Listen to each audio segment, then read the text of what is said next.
So welcome back to Drip Feed. I'm Mariella, and today I am joined with two special guests. I've got Josh. Hello. And I've got Helen. Hiya. And these are our Reservoir Rangers. Scottish Water looks after around 300 reservoirs in Scotland, and today we are going to be talking all things reservoirs. A lot of my job is going about a lot of the busier sites with Scottish Water and just engaging with visitors, making sure they're being responsible, following the Scottish Outdoor Access Code. And I think the thing is, with a ranger, it's never about being the fun police. It's about making sure people are being responsible and ultimately having a good time. Is fun police a common misconception with your role? That's kind of my phrase I like to use. So Scottish Water have some help looking after our reservoirs. We've got partners, with Forestry and Land being one of them. Would you like to talk a bit about that? Yeah, so I'm a partnership ranger with Forestry and Land Scotland and Scottish Water. I'm funded by Scottish Water and managed by Forestry and Land Scotland. And it's a great partnership because it's helped. First of all, I get to have a variety of sites. Not only do I look after reservoirs, but I also look after the forests that surround them. And it's also built a really great partnership for working together between the two organisations. So we've done joint projects in public engagement with some groups that I've worked in, and we've also worked together on interpretation signage around, for example, Carron Valley. That was in collaboration with Forestry and Land Scotland. So it's, really great to see two big organisations working together and allowing me to have such a great job. For people that don't know, could you maybe explain what a reservoir is and why they're so important to Scotland? I'd say it's a catchment of water that comes off the hills and rivers to provide drinking water to towns and cities. That a lot of them are very historic. A lot of them were built during the Victorian times, and they distribute water out that comes out of our taps. That was a great Wikipedia summary from you, Helen. Quickly Googled. It is something, before I started working here, it's not something I was aware of, that it was actually where we get our drinking water supply. I just thought Just a body of water. Somewhere, It's really interesting, actually, if you ask groups of kids, where does your water come from? They say the tap. And then you say, where does the water come from out of the tap? And so many kids say the sea. So many kids think the water comes out of the sea. And then when you explain, well, no, we can't drink the water out of the sea because it's salty, they look really confused. We had a group of kids up at Loch Katrine, which is obviously the main water source for Glasgow. And a lot of the kids came from schools surrounding Glasgow. And we were like, this is your water. For people that don't know what a reservoir ranger is, what first comes to mind when I'm thinking about it is like park rangers. When you see, especially over in the States, you see like, I don't know, I always think of Yogi Bear stealing from the picnic baskets. I wish we had his hat. I know. Or bears, actually, maybe not. Yeah. No, maybe not bears. Not as friendly as they are in the TV shows. Yeah, true. Well, when I say ranger, usually people think I'm talking about football and stuff like that. So a lot of the job of a ranger is, just engaging with visitors, making sure, protecting, the environment and making sure, visitors are being responsible. Which reservoir is it, again, you're responsible for? Well, I'm different from Helen because she has loads of reservoirs, but I'm mostly at Gladhouse Reservoir, which is like south of Midlothian. But when it's not poaching at Gladhouse, I get to go to like other sites and kind of Gladhouse is so popular. I was going to say that actually in relation to reservoir rangers and the need for them, it's definitely increased in the last maybe 10 years. Particularly with COVID, but also before that, with people realising how nice it is to be outside for your mental health and for recreation, and the increase in people doing water sports and things like that, that rangers ensuring the safety of those people when they're at reservoirs is definitely on the increase. There's more and more visitors coming. And it's great. What is the best part about your job? Well, it sounds really cliche, but the best part of the job is that every day is different. So, when you're out and about, you're meeting different visitors every day. You might have regulars, and people are down there for different recreational reasons, whether that's like, bird watching, camping, swimming. So, everyone's kind of up for a chat. And as well, working outside throughout the whole year, you're seeing the seasons change. So you're seeing like different wildlife, come and go, and it's just a very satisfying job. What about yourself, Helen? What would you say is the best part? Definitely engagement with groups, with school groups and volunteers. I used to be a teacher, so Amazing. working with school groups is amazing. You take kids out in nature and their natural curiosity is just so fun to be around. They love everything, every little bug and every little leaf and twig. I had a bird ID event on Saturday and I had a group of kids out doing some bird watching, and it was it's brilliant. That kind of enthusiasm in the younger generation. It's unfortunately not an opportunity that kids always get, particularly if they're living in the city. What's like, if you had like 3 things then, what in your kit, what would you? I always carry my penknife in case I need to cut anything or Source your dinner? yeah, source your dinner. I'm not quite that Bear Grylls, but yeah, it's super handy to always have. Flask of tea, definitely, and probably some kind of chocolate bar. Yeah, important to have sugar. What about yourself, Josh? I think with myself, like Helen said, definitely some kind of like multi-tool, especially like a penknife. Change of socks, because I'm pretty clumsy and I get my feet wet quite a bit. And a pair of binoculars as well. True, Oh, I amazing. forgot So- binoculars. Right, so picture this. It's a sunny weekend in Scotland. What are the reservoirs looking like when you get there? Well, the sun brings out everyone. And I think the thing is, like, I'd say like the vast majority of people are enjoying themselves, camping, swimming, just generally having a good time. But then that good weather also brings out the minority of people who are down there not being responsible, who are being inconsiderate of our kind of like blue spaces and and other visitors. What's like the most kind of common issue you can run into when it's there's been like maybe a big influx of people visiting the reservoir? Well, I'd say the kind of biggest offender is littering. Right. I think people just throw their stuff. It's out of sight, out of mind. They don't realise how much of an effect that has on a drinking water supply and different wildlife and whatnot. Is it the same in your experience, Helen? Yeah, that and fires. Fires. Yeah. Those disposable barbecues, I can imagine, are a bit of a. Disposable barbecues are the bane of my life. I mean, in fairness, so it says on the packet that you should leave the barbecue for 48 hours to leave it to cool to get rid of the coals. I mean, who after their barbecue is going to sit for 48 hours to leave it cool? So it's just planning ahead. There are like bins and like places to dispose, obviously not the disposable barbecues, but like other around the reservoir sites, there are like lots of places for people to dump their rubbish. No, I think that's a common misconception is that people often believe there's bins on these sites, but because they are... Suppose it's not a shopping centre. Yeah. It's not golden mod cons. Because they are so remote and there's some days where we have so much litter that it just isn't feasible to have bins. So is this the rule? What you're taking in, you take back. Yeah. Yeah. Yeah, absolutely. Yeah. Leave no trace. Do you want to talk about any of the wildlife that we see at the reservoirs? Yeah, I think something that people may not realise is many of our sites across Scotland have protected species. I was excited yesterday because I saw my first swallow. Is this the first of the season? Yeah, swallows are back, which means it's definitely spring. And at one of my reservoirs, we have 30... Last year, there was 36 house martin nests in one of the old pump houses. Wow. So they come back every year and they breed 2 or 3 lots of chicks that will then fledge and then they migrate and then they come back to the same spot every year. And you have the geese, you have the pink-footed geese at Gladhouse. Yeah, Gladhouse actually has an international designation for its pink-footed geese. So every year, every kind of winter at Gladhouse, we get about several thousand pink-footed geese.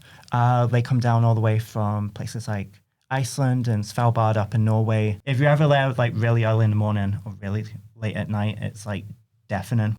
So as part of your role as Reservoir Rangers, you put on a series of events throughout the year. Would you like to talk a little bit about what these entail? Yeah, so I think what we're kind of focusing on is really getting people out to love their reservoir. You did some seasonal walks, didn't you? Did you do an autumn one and a... I did a summer one one. Last year, which was really good because we started like kind of like at the bottom of the food chain. We were looking at like all the wee beasties and like the wildflowers. and we're like working our way up to, what kind of eats them. So like this at Gladhouse, there's quite a lot of lizards and toads, and then kind of like mammals and stuff. You said the word beasties there. That's just such a Scottish word, isn't it? Beasties, and it just describes what they are. Wee bugs and wee beasties. Sounds like they're quite mean though, but they're very cute. Some of them. They're harmless. Yeah. What about yourself, Helen? You mentioned the school groups earlier. Is there other kind of events that go on in the reservoirs you're at too? Yeah, so we've got also general public events. So I had a bird ID event this weekend, and then in May, I've got a moth expert, because my moth knowledge, I must admit, is very limited. So I've got a moth expert coming from the Butterfly Conservation Trust to come and do a moth morning. So he's going to put out moth traps on the Friday night, and then on Saturday morning, we're going to open them and see what we've found. Someone told me, Helen, you're into wild swimming. Does this come up at the reservoirs? Do people go and wild swim a lot? Yeah, with Scottish water, we usually don't encourage people to wild swim and get out on the water, just because there's a lot of safety issues with being out at a reservoir. There's different kind of like infrastructure and underwater currents. But under the Scottish Outdoor Access Code, people are allowed to go out and use the countryside in Scotland, and that involves wild swimming and being out on the water. At Carron Valley, one of my reservoirs, there's the air curtain, which is blowing bubbles to prevent the algae going into the water source, and it causes negative buoyancy. So if you were to swim into it and get caught in the bubbles, it can suck you down, and you can't, even the strongest swimmer would not kind of come back out.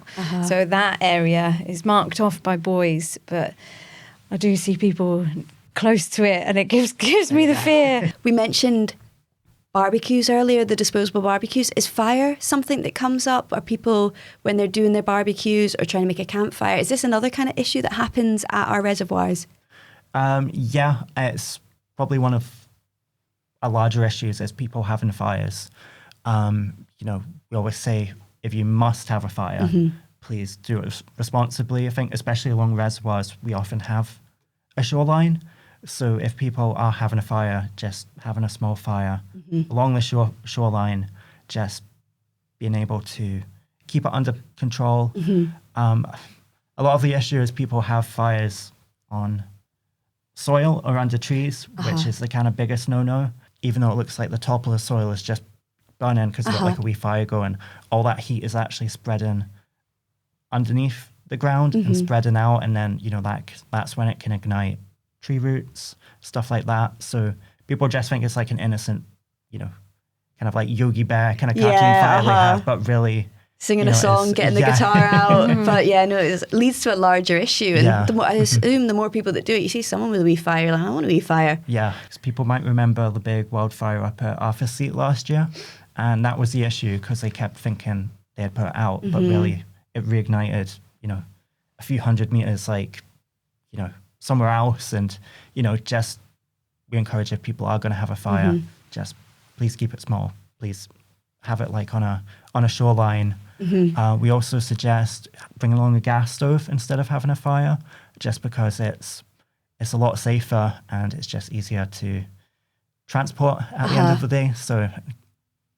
that's some good advice. We're not discouraging people from going there. If anything, we want more people to go there. That's why it's important. Have you got any personal stories about any time you've encountered like fires or vandalism or anything at the reservoir that you've had to kind of educate people? We actually, so before I moved over to Forestry and Land Scotland, me and Josh used to work together at Gladhouse. So we did a summer season together, and we dealt with a guy who had bought a chainsaw to the reservoir and was cutting down a tree.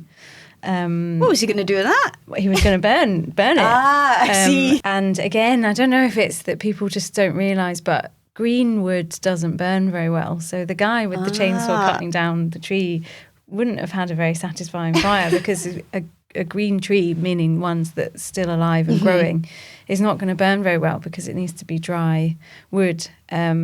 And equally, I think a lot of people think that if they just collect the deadwood on the ground, so I've had that as well, that people have said, oh, well, it's just deadwood on the ground, it's not being used for anything. That's really valuable habitat for creatures and animals and mammals. Small mammals will bury under log piles, and all the beasties, hedgehogs and beasties, and all sorts. So leaving that there is just as important as leaving the trees that are growing. We did have to have quite stern words with the man with the chainsaw and tell him that he shouldn't be bringing a chainsaw. That was brave of you. I don't think I'd be having a stern word with a man with a chainsaw. Well, it's as stern as we sort of get. I don't know. Backing off. Actually, at Gladhouse, we do have a few species of beetle, which are nationally scarce. They're the ones living in that kind of like Deadwood. We should carry a copy of Bug's Life I on should DVD. And you're like, this is what's going on in all this bit that you can't see. There was one time where I actually found a rhinoceros beetle, which is kind of like it's like a larger species of beetle, and it has, hence the name, it's got like a kind of like big horn. And I was like taking a photo of it, and I saw people burning Deadwood, and I actually went over to them, and I was like, "This is, please don't kill us." This is everything to him. This is home. So it's kind of like enforcing, like loving our reservoirs. Is people don't think about these things sometimes, especially things like Deadwood, people burning it. That is again where positive engagements and education comes in. So we did. I don't know if you did it too, but there's an amazing resource that you can do a Deadwood survey. So you can survey the amount of Deadwood on your site and what kind of beasties and creatures are using it and the kind of quality of your Deadwood. So I did that with a school group at one of my sites. And it was amazing actually how fun small children found Deadwood. I was thinking it's going to be a hard sell, but actually they got really into it. Quick fire, what's the weirdest things you've found that have been left at the reservoirs? Plenty of not PG things. So nothing for this podcast. I think the funniest thing I found was actually saw a social media post of someone who lost a rubber duck in the reservoir, and there was one day where it was quiet and I was kind of like Indiana Jones, like off in the woods, kind of like by myself, and I actually found a rubber duck, but then I couldn't find the online post again, so now it like sits in the front of my bag. An unofficial mascot for littering. The thing that I find a lot of that might be a result of our kind of throwaway culture is big dirty campsites that people have gone, they've bought brand new stuff, brand new tents, brand new sleeper bags, brand new everything.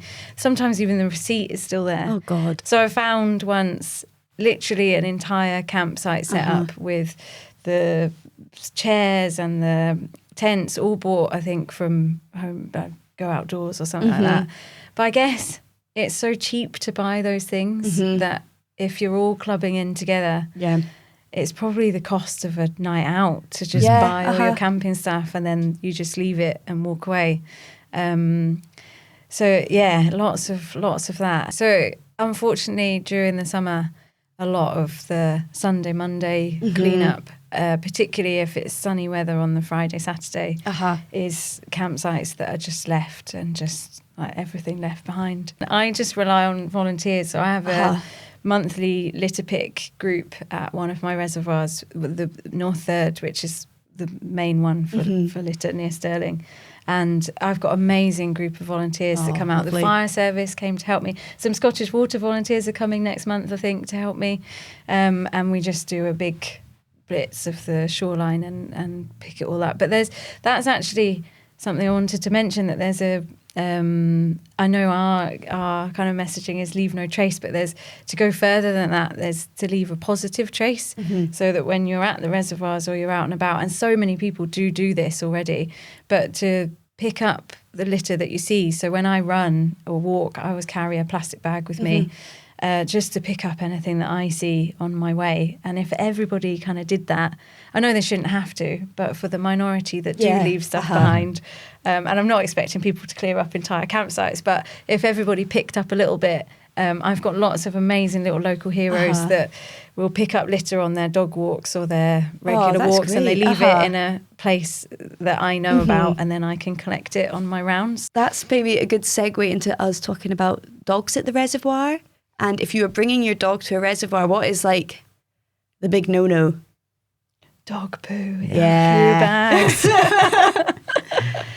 And if your dog is going to the toilet, how far away should this be from the reservoir? It's 30 metres, isn't it? 30 metres. Yeah, 30 metres for animals and people. But I don't think people realise as well, like if you are leaving your dog poo, that has like a massive impact on the environment as well. I had quite a tricky situation a few months ago where there was a dog walker that had dogs off the lead and not under control. And an older lady had been swimming and she got out of the water and they knocked her over where they were just running riot and just not under control at all. She wasn't injured, luckily, but I think she was a bit shook up by the situation. So I think, keeping your dog on a lead and with nesting season and lambing season at the moment as well. That's a big one. Having your dogs under control. Keep them on the lead. Yeah, you also do not want to mess with a mother sheep or a mother cow. No, I can imagine.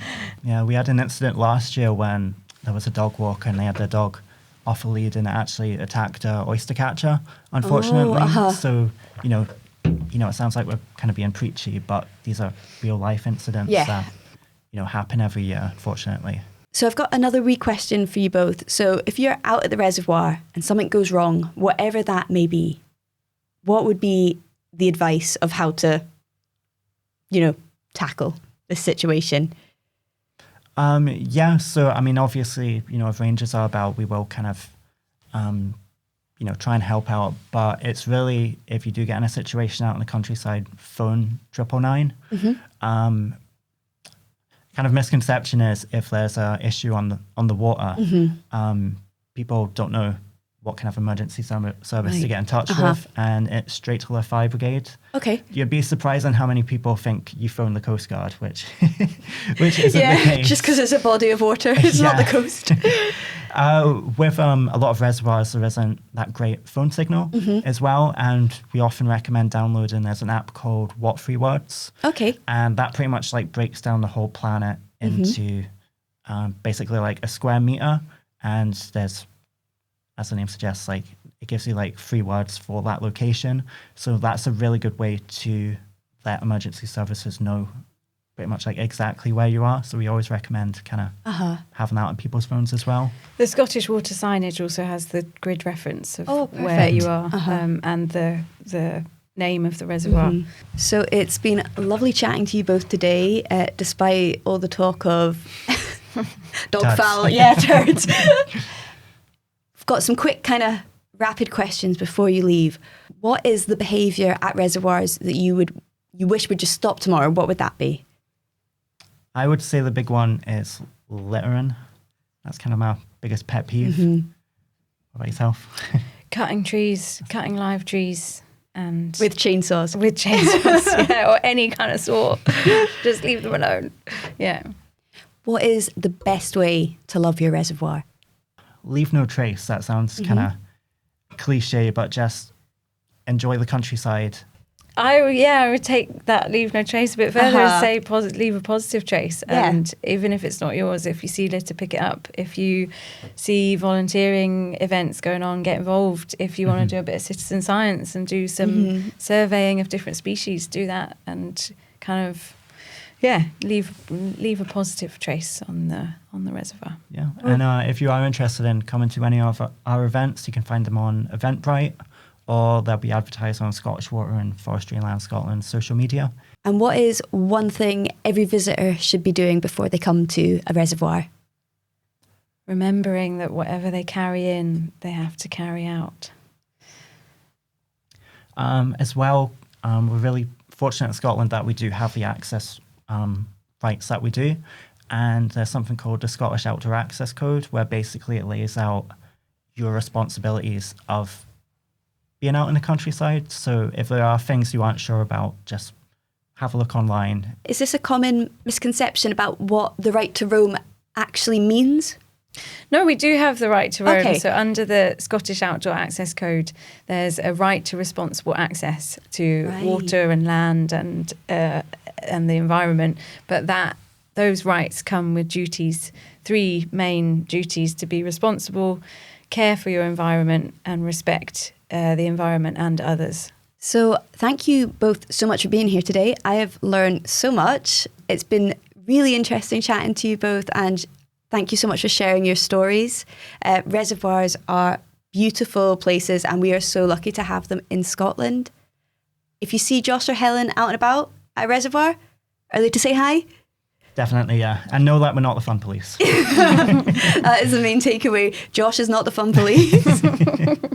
Thank you for listening to Drip Feed, water talk straight from the source. Like and subscribe for more episodes.